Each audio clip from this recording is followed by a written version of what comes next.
जंगलाच्या मधोमध असलेले आणि नैसर्गिक संसाधनाने परिपूर्ण असलेल्या रत्नागिरी जिल्ह्यातील संगमेश्वर तालुक्यातील होवडे ह्या गावात 15 महिलांनी एकत्रित येत जंगलामध्ये मोठ्या प्रमाणात उपलब्ध असलेले परागकण आणि मधसंकलीसाठीचे वातावरण याचा पुरेपूर फायदा घेत उमेद अभियानाच्या माध्यमातून स्थापन केलेल्या वनामृत मध उत्पादक गटाची ही यशोगाथा।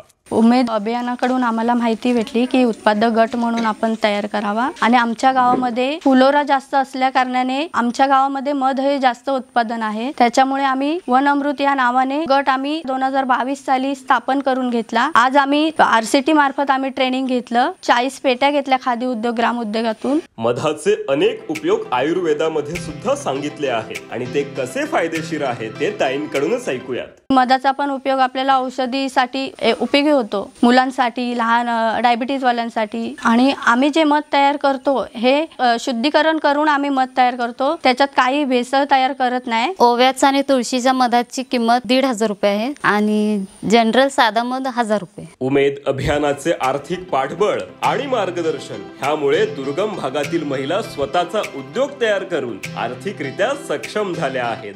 खरं तर म्हणायला गेलं तर मी मुंबईची आहे, मला गावची काहीच माहिती नाही आहे। उमेद अभियानामध्ये जेव्हा पाय टाकला ना तिथपासून मला सगळ्या गोष्टी समजाव्या लागल्या, बाहेर कसं बोलायचं, कसं राहायचं ह्या गोष्टी समजायला लागल्या। म्हणजे खूप काही उमेद अभियानाने खूप काही शिकवलं आम्हाला।